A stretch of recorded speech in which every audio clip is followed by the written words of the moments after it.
Mesdames, Messieurs, chers téléspectateurs, bienvenue dans l'univers des arts martiaux. L'auteur de ce jour, Didier Olivry, est l'auteur de ce livre des arts martiaux, 4 explorations inspirées par Edgar Morin, René Girard, François Julien et Yoshi Aida.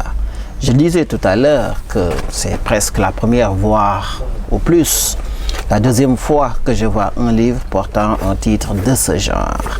Monsieur Olivry, merci d'avoir accepté cette invitation. Je vous en prie. Écrire sur les arts martiaux, qu'est-ce qui vous a poussé à le faire?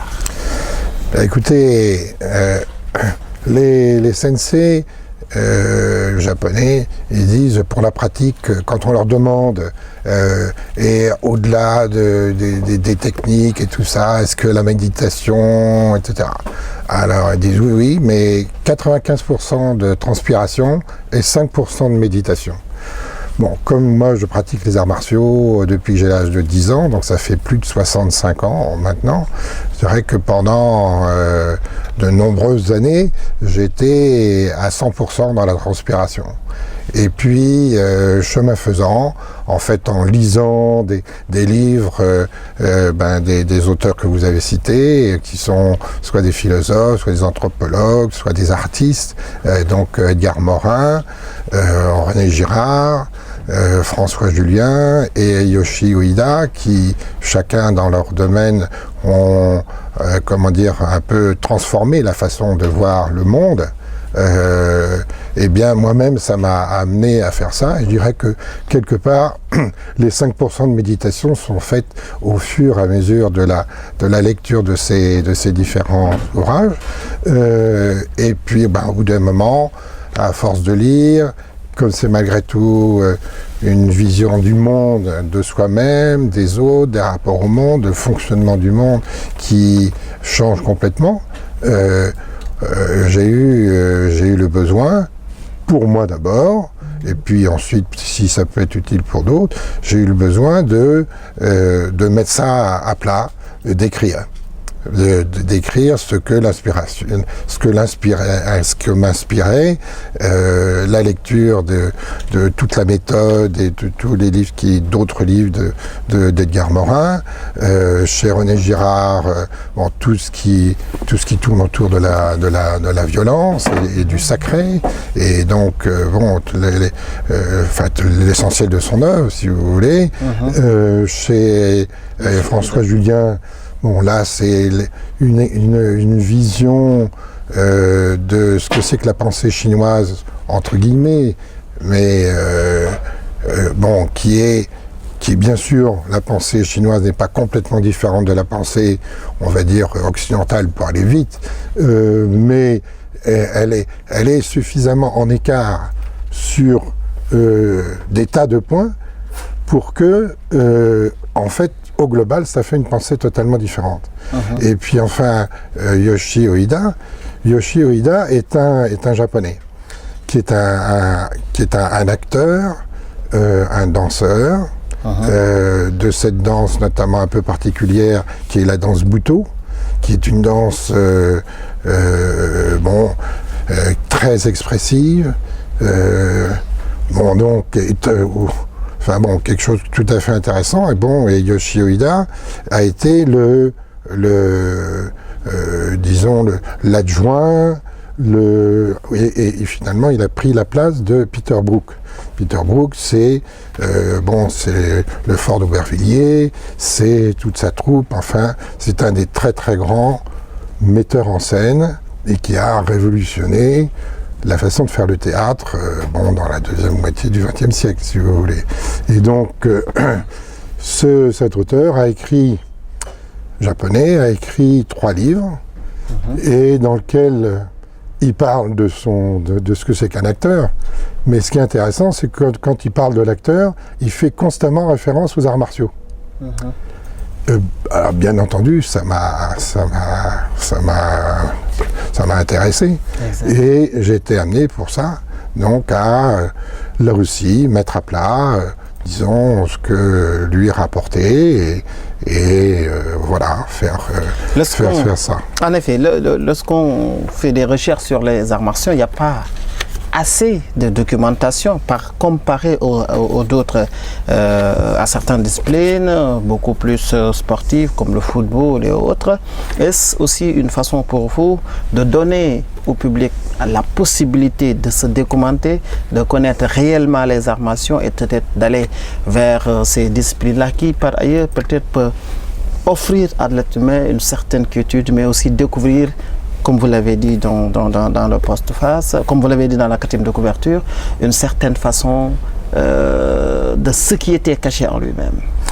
Oui, bien écoutez, bon, écrire ce livre a tout d'abord été utile pour moi-même, pour me mettre les idées au clair. Et puis bon, si je serais très content que ça puisse pas, comment dire, les gens puissent le découvrir et que ça leur apporte quelque chose, que ça leur parle à eux, comme moi. Les auteurs que je cite m'ont parlé à moi dans ma pratique. Alors, avec ça, on n'apprend pas à faire une prise de judo ou un mawashigeri de karaté ou quoi que ce soit. C'est plus une approche donc qui a bon, un caractère philosophique, on va dire, mais qui est, je pense, importante. Pourquoi ? Parce que dès qu'on parle des arts martiaux, d'une certaine manière, que ce soit, enfin, on se dit, ce n'est pas que du sport. Le judo, c'est pas que de la lutte. Le karaté, c'est pas que de la boxe. Il y a quelque chose en plus. C'est quoi ? Eh bien, c'est justement ce que j'ai essayé d'aller chercher. Parce que bon, surtout en cette période de Coupe du Monde, je me suis dit pourquoi moi je suis pas un fan de foot, je fais pas du foot, voilà, je joue pas avec mes petits enfants dans la rue, etc. Bon, pourquoi j'ai fait, enfin depuis 65 ans, je fais autre chose. Et je fais d'abord du judo, puis ensuite du kendo, donc de l'escrime japonaise, et que ça a rempli ma vie, ça l'a sans doute un peu transformé, en tout cas ça m'a permis de vivre ça. Donc, si vous voulez, c'est ça ce qui est, enfin, c'est ça ce que j'ai voulu voir, et c'est ça ce que j'ai voulu chercher. Alors, c'est vrai qu'il n'y a pas beaucoup de livres sur les arts martiaux. En fait, il y a beaucoup de livres sur les arts martiaux, mais c'est plus des livres de technique, comment faire tel mouvement ou tel autre, etc. Il y a quelques livres, disons, qui prennent un peu de recul par rapport à tout ça. Certains donc, ont été publiés par l'Harmattan ici, donc il y a une douzaine d'années. Et puis il y en a d'autres, quelques-uns, qui ont été écrits et qui sont souvent des traductions de livres de sensei japonais ou autres. Dont un qui est un karatéka qui est installé en France, qui s'appelle Tokitsu, et qui a écrit un livre qui lui explique un peu, on va dire, à la française, à l'occidentale, avec des mots d'occidental, il explique ce que c'est que les arts martiaux, notamment par rapport au karaté. Alors, bon, ça, j'ai trouvé ça très intéressant, mais moi, ça m'a été... je pense que là, j'apporte des éléments complémentaires, et si ça peut, comment dire, être utile à ceux qui pratiquent les arts martiaux, c'est tant mieux, j'en serais ravi. Bon, ceci étant, moi je sais que ce que ça m'apporte, c'est que ça m'a permis de mieux comprendre ma pratique des arts martiaux, mais ça m'a surtout beaucoup mieux permis de comprendre, aussi bien moi-même, bon, mais tous les gens qui sont... mes rapports avec les gens autour de moi, la façon dont fonctionne le monde, la société, etc. Si vous voulez, parce que bon, quand on va on part d'Edgar Morin jusqu'à... J'allais le dire, pourquoi convoquer le monde quelque peu philosophique, ceux qui ont tenté d'expliquer le monde, ceux qui ont tenté de lui donner une certaine orientation, tenté d'avoir une certaine influence sur la pensée des hommes, pourquoi par le biais des arts martiaux, vous avez convoqué ces grands penseurs-là. Est-ce une façon de dire également que les arts martiaux peuvent également changer la vie d'un être humain? Bah écoutez, pourquoi pas? Je pense que oui, et je pense que ceux qui pratiquent les arts martiaux de façon, consciente, appliquée, en faisant attention à ce qu'ils font et ce qu'ils ne doivent pas faire, puisque bon, les arts martiaux, je veux dire, il faut quand même dire les choses clairement, hein, les arts martiaux, c'est l'art du duel. Donc, et l'art du duel, ça a été l'art de tuer, et l'art d'éviter de se faire tuer. Bon, les arts martiaux, c'est un peu différent, c'est-à-dire que on n'est plus dans l'art de tuer. Hein, on est, bien entendu, on est surtout dans l'art de ne pas tuer. Mais on est dans l'art de dominer quelqu'un et de ne pas se laisser dominer par quelqu'un. Ok ? Donc, ça, c'est quelque chose qui est, applicable largement au-delà des arts martiaux. Hein? Je veux dire, à la limite, d'une certaine manière, c'est valable dans notre entretien aujourd'hui. Donc, en même temps, il faut que je sois ouvert à les questions que vous me posez. En même temps, il ne faut pas que je me laisse dépasser par ça. Et c'est vrai pour, disons, toutes les autres avenues de la vie. Aujourd'hui, caractériologiquement, voilà. Quelle est la différence entre celui qui pratique les arts martiaux et celui qui ne les pratique pas dans leur comportement, leur approche, leur façon de faire, dans leur activité de tous les jours? Est-ce qu'on peut percevoir la différence entre ces deux profils? Alors écoutez, je ne sais pas d'une manière générale, hein, moi j'ai pas fait d'études sociologiques sur le sujet. Par contre, ce que je peux dire à mon niveau, et c'est notamment ce qui est important, si vous voulez, c'est que les arts martiaux traitent de la violence inter-individuelle. Hein.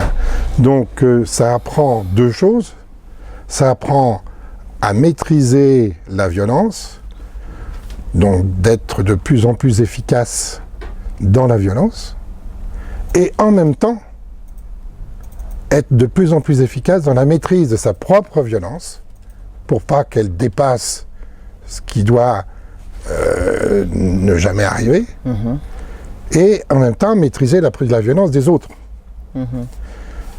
Donc, si vous voulez, la violence la violence, elle est partout.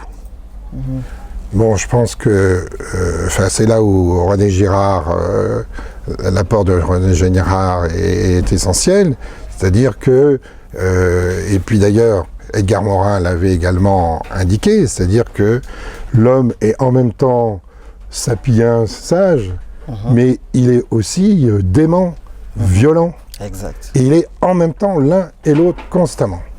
D'accord ? Donc ça c'est une chose dont qu'il faut prendre conscience. C'est-à-dire, toute la civilisation nous fait croire qu'on est des sages et qu'on n'est pas des démons.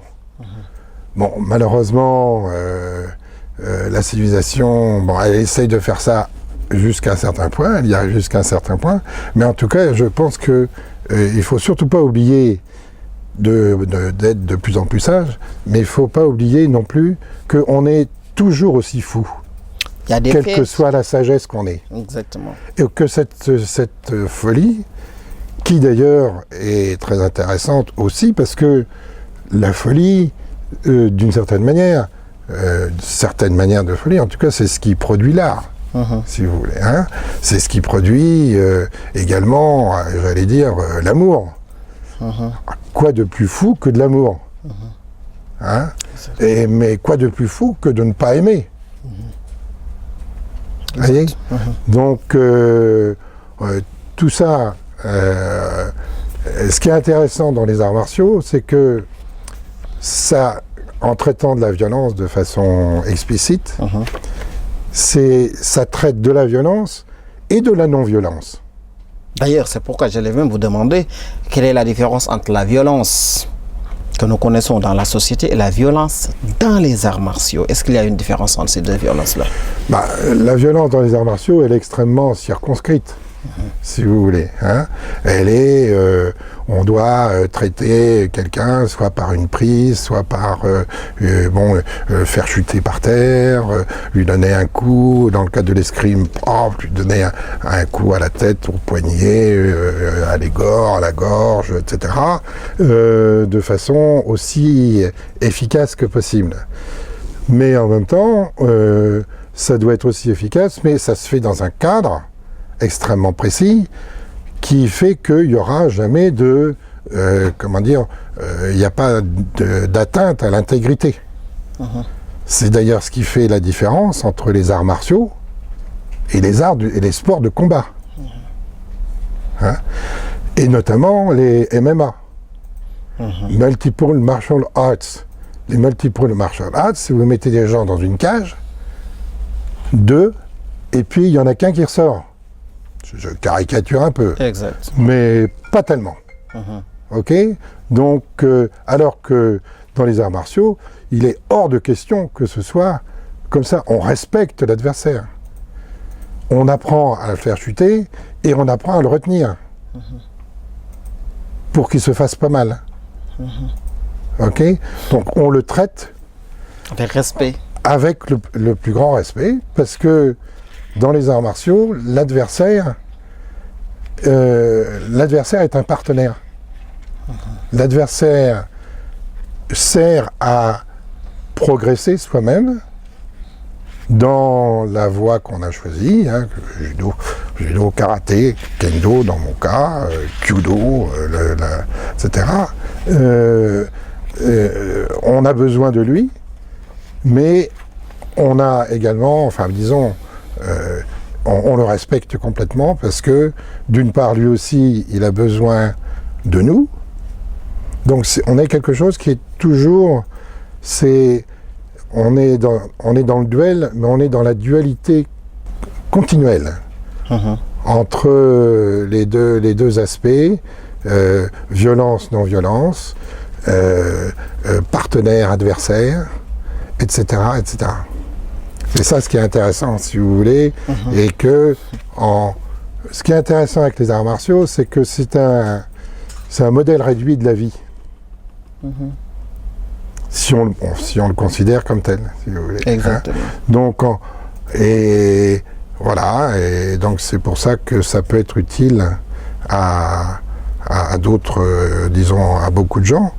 Et on voit d'ailleurs que les gens qui ont pratiqué les arts martiaux, qui sont assez avancés, bien qu'ils soient des gens d'une certaine manière un peu redoutables, hein, bon, la plupart du temps, sont dans la vie de tous les jours, c'est des gros nounours.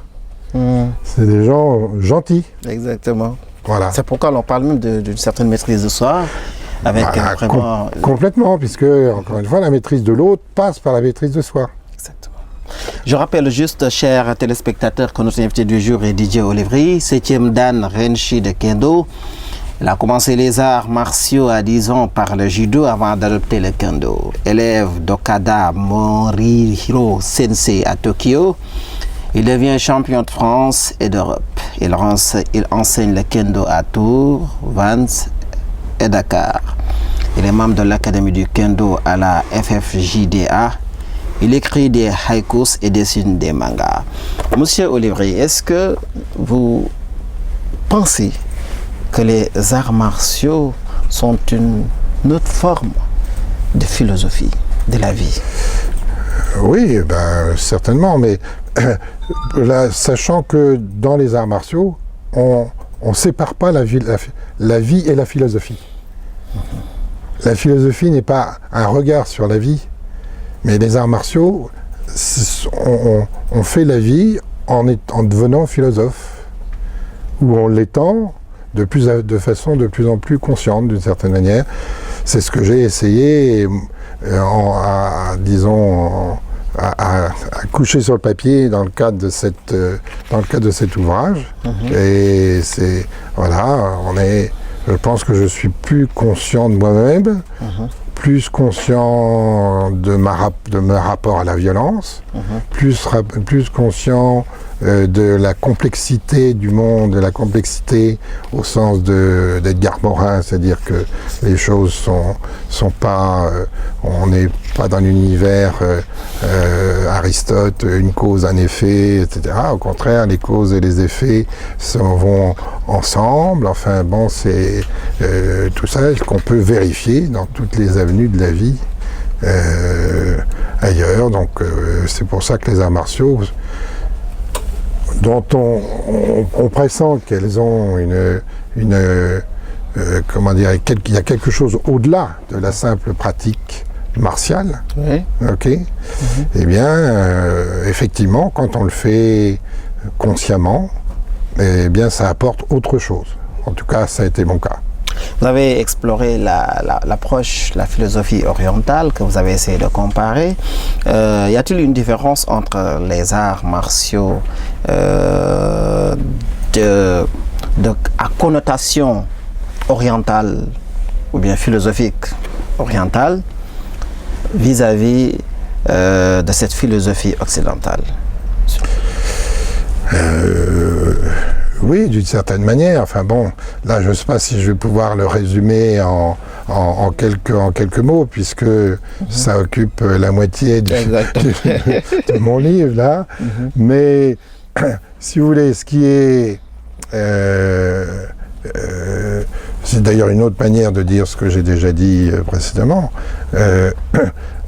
Les arts martiaux fonctionnent, enfin... Quand on regarde les arts martiaux de cette manière-là, je dirais tout ce qui est le fonctionnement fondamental de l'univers vu par la pensée chinoise, encore une fois, terme résumé pour aller vite, ça tourne autour de l'alternance constante entre le yin et le yang. Donc c'est pour ça qu'il y a ce qu'on appelle le do. Bon, le do... Et Do, c'est la voix de ceci, cela. Do, c'est le fonctionnement d'interconnexion constante entre le yin et le yang. Bon, et le yin et le yang, enfin, c'est souvent un peu trop rapidement présenté, de façon un peu caricaturale, on va dire. C'est féminin, masculin, c'est la brute et le truand, enfin bon, des choses comme ça, des choses... voilà. En fait, la définition la plus intéressante du yin et du yang, c'est le yin, c'est ce qui va devenir yang, et le yang, c'est ce qui va devenir yin. Et ce qui est, veut dire que tout est continuellement en changement continuel. Et c'est ça, le fait de prendre en compte ça constamment, c'est ce que les Japonais, enfin les Japonais, les Chinois appellent Tao ou Do en japonais, si vous voulez. Et les arts martiaux permettent, regarder les arts martiaux de cette manière-là, les pratiquer de cette manière-là, permet de bien prendre conscience de cette réalité du Do, de l'alternance constante du yin et du yang, pas de façon caricaturale, mais de façon, intrinsèque. Et voilà, enfin c'est ce que moi, en tout cas, ça m'a permis je ne sais pas si j'ai répondu à votre question, mais j'ai essayé avec... c'est excellemment bien fait, d'ailleurs. Donc c'est très bien. Ma dernière question, parce qu'on me signale presque c'est la fin de l'émission, quel est l'effet, les conséquences de la pratique des arts martiaux? Je prends juste votre exemple, vous, par exemple. Quelles ont été les conséquences de la pratique des arts martiaux dans votre vie quotidienne, votre santé mentale? Vous parlez bien de ma santé mentale, parce qu'il y a des moments où, effectivement, on ne sait plus très bien où on en est, quand on a des difficultés et autres. Bon, je dirais que les arts martiaux, ma pratique des arts martiaux, mais c'est ça en cela que je pense ça peut s'étendre à d'autres gens, c'est que non seulement c'est un modèle réduit, on va dire un peu philosophique, comme je l'ai dit tout à l'heure, mais c'est en même temps un moteur, le fait de pratiquer les arts martiaux de façon consciente, ça permet d'activer constamment disons, les rapports entre le corps et l'esprit, qui sont indissociables. Indissociable. Bon, depuis 2500 ans, on en a, enfin, jusqu'à, on va dire, il y a les années 50, on a essayé de nous faire séparer le corps et l'esprit, en tout cas dans le monde occidental, ce qui n'est pas le cas d'ailleurs dans le monde africain. Exactement. C'est pour ça que moi, à la limite, ici à Dakar, je suis presque plus à l'aise ici que à Paris ou à Vannes, disons dans une ambiance de compréhension du monde qui me paraît plus intéressante. Voilà, c'est ça. Alors bon, je sais pas très bien où est-ce que j'en étais, mais la pratique des arts martiaux, non seulement ça fait du bien d'un point de vue physique, mais ça fait du bien d'un point de vue physique parce que le corps et l'esprit ne sont pas séparés. Et que pour bien pratiquer les arts martiaux, il faut faire travailler sa tête, il faut être conscient de ce qu'on fait, et en même temps, ça fait du bien au corps. Exactement. Et d'autant que, même si vous voulez, quand moi je vois à la télé tous les sportifs de haut niveau qui n'arrêtent pas d'être cassés par leur pratique.